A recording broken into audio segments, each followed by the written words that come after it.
जय मसीह की, praise the lord. आप सबको wish you very very happy mother's day बहुत बहुत मुबारक हो। और जैसे आप लोग देख रहे हैं, आज मैं अपने किचन में हूँ अमेरिका में और कुछ खाना वाना बन रहा है।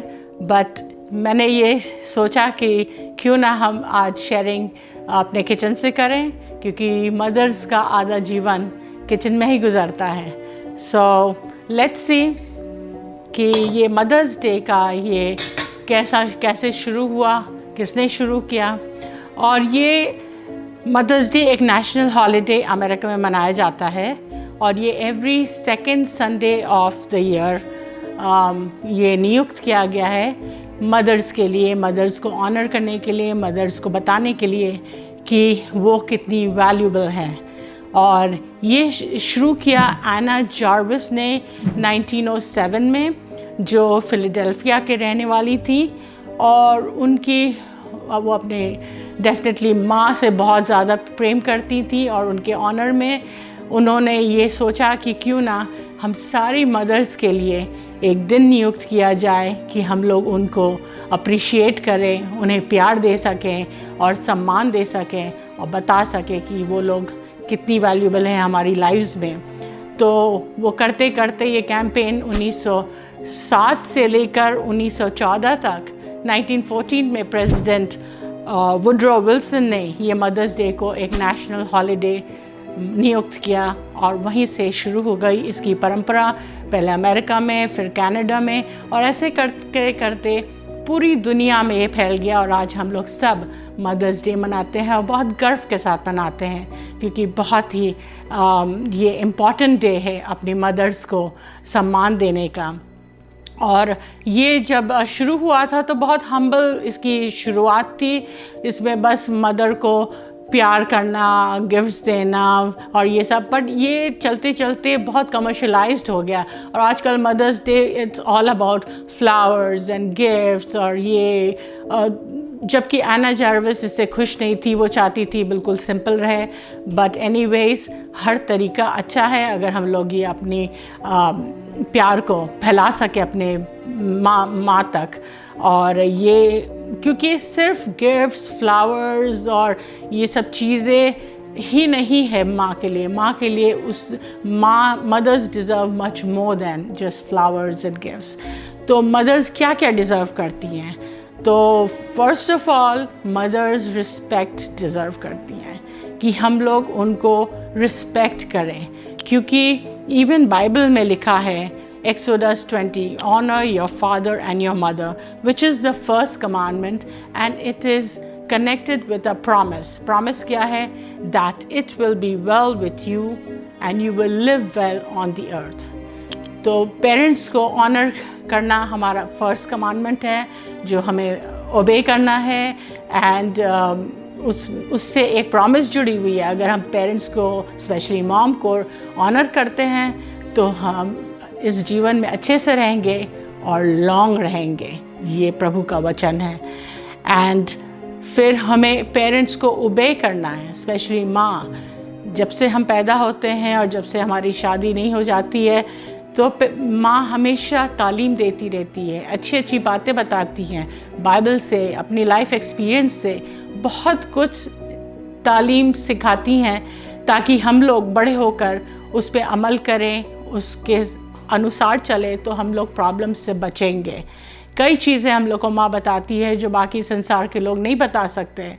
तो हमें अपनी माँ की बातों को पर विश्वास करना चाहिए, उसको ओबे करना चाहिए।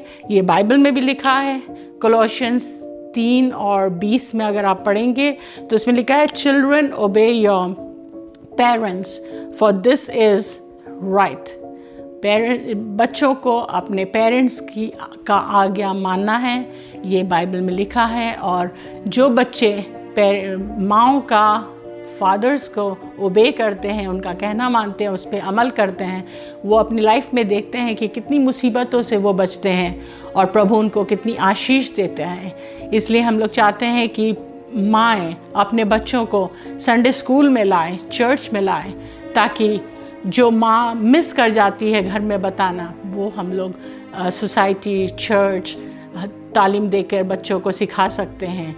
और संडे स्कूल में आना बच्चों के लिए इतना ज़रूरी है, पर अगर माँ भी नहीं आएंगी तो बच्चे कैसे आएंगे।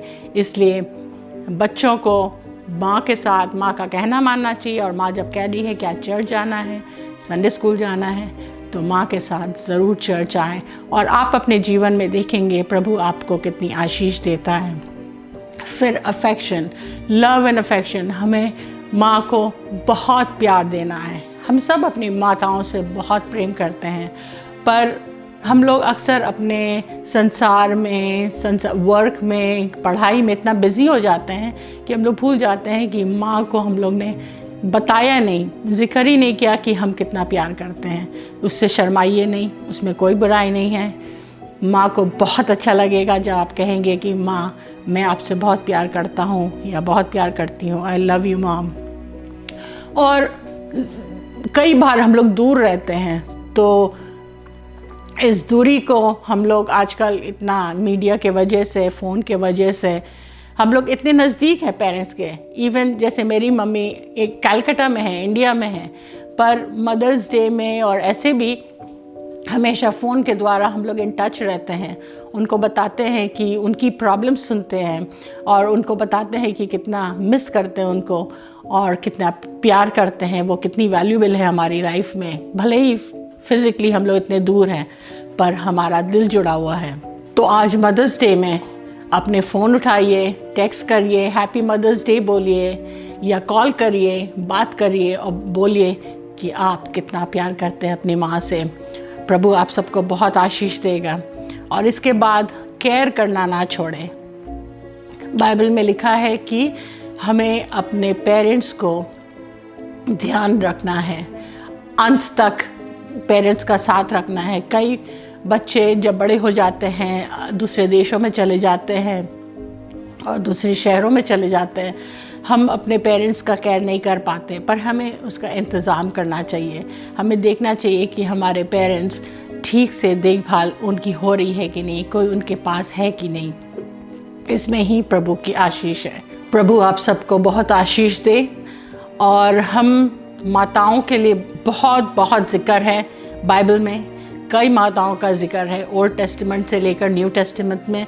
हम देखते हैं कि कितनी मदर्स के एग्जाम्पल्स हैं जिससे हम लोग बहुत कुछ सीख सकते हैं। जो हम मदर्स हैं चर्च में, हम लोग ना भूलें कि बाइबल में जिक्र है उन माँओं का जिससे हम लोग बहुत कुछ तालीम ले सकते हैं।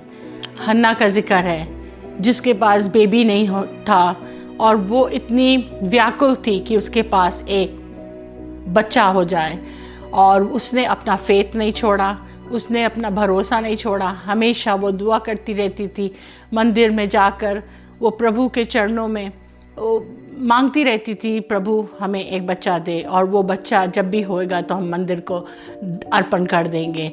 और वही हुआ, उसका फेथ आया, इट बिकेम लाइव, एंड उसको एक बेबी हुआ, और वो सैमुअल को मंदिर में ले गई और वहाँ पे अर्पित कर दिया ताकि वो प्रभु में और आगे बढ़ सके।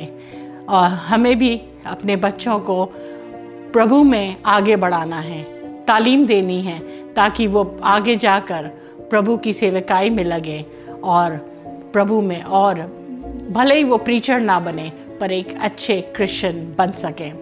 और भी माँओं का जिक्र है, और हम देखते हैं नियोमी और रूथ का, भले ही वो माँ नहीं थी, अपनी माँ नहीं थी, मदर इन लॉ थी, सास थी, पर एक माँ और बेटी का जैसे संबंध होता है उससे ज़्यादा उन दोनों का प्यार था। और नियोमी ने उन दोनों बहुओं के हस्बैंड्स के बेटों के मरने के बाद भी अपनी डॉटर इन लॉ का इंतज़ाम किया। और रूथ जो नियोमी की डॉटर इन लॉ थी, वो उसने कहा कि मैं कभी आपका साथ नहीं छोड़ूंगी, और वो उन लोग साथ में जाते हैं, साथ रहते हैं हमेशा। वो कहती है कि जो आपका देश है वो मेरा देश है, जो आपके लोग हैं वो मेरे लोग हैं। तो वो बिल्कुल अपनी माँ को सगी, अपनी मदर इन लॉ को सगी माँ के समान समझती थी।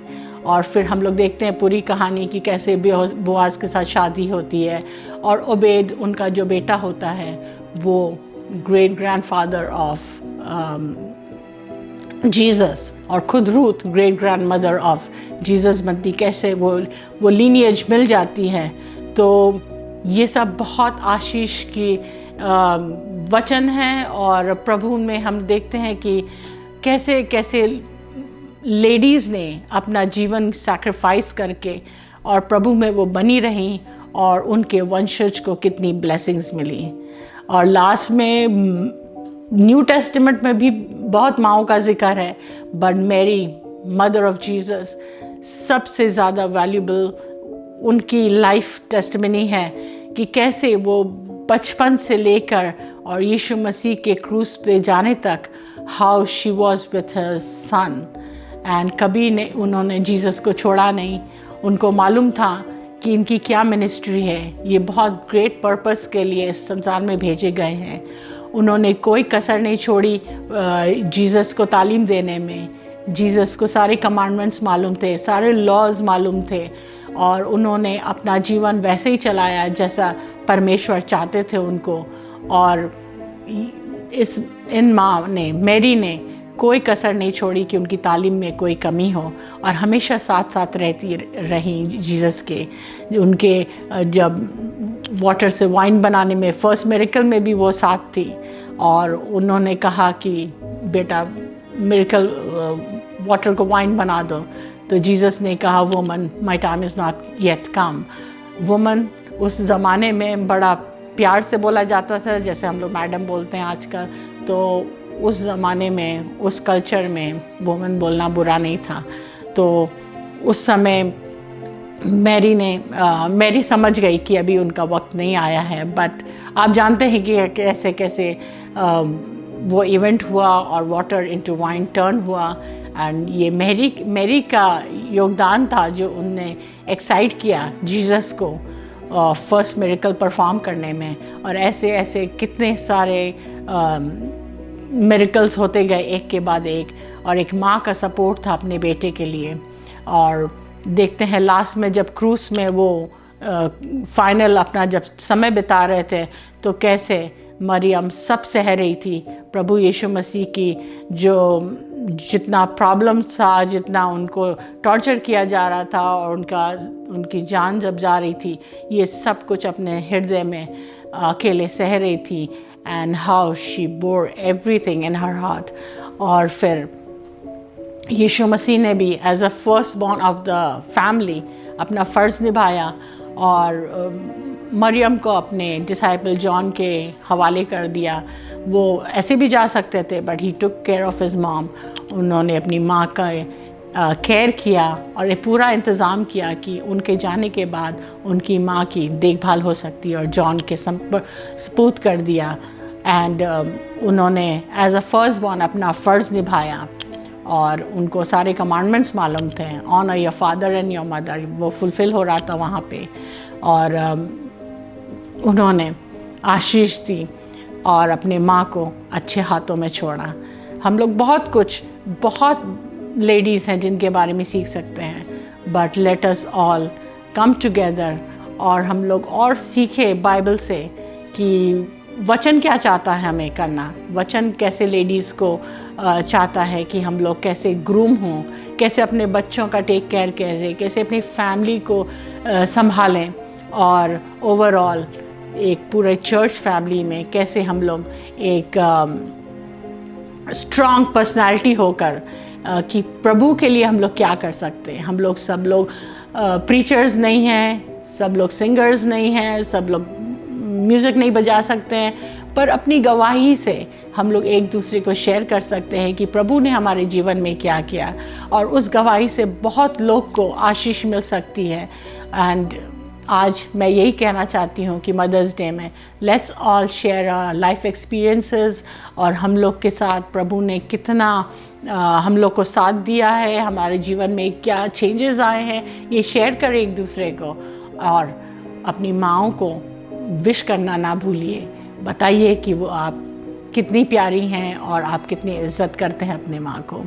और आज चर्च की लेडीज़ सब शेयर करेंगी, different ladies of the women of the Bible, उनको सुनिए। और प्रभु जितने लोग आप लोग पार्टिसिपेट कर रहे हैं आज की एक्टिविटी में, प्रभु आप सबको बहुत आशीष दे। May God bless you. Wish you a very happy and blessed Mother's Day. Thank you.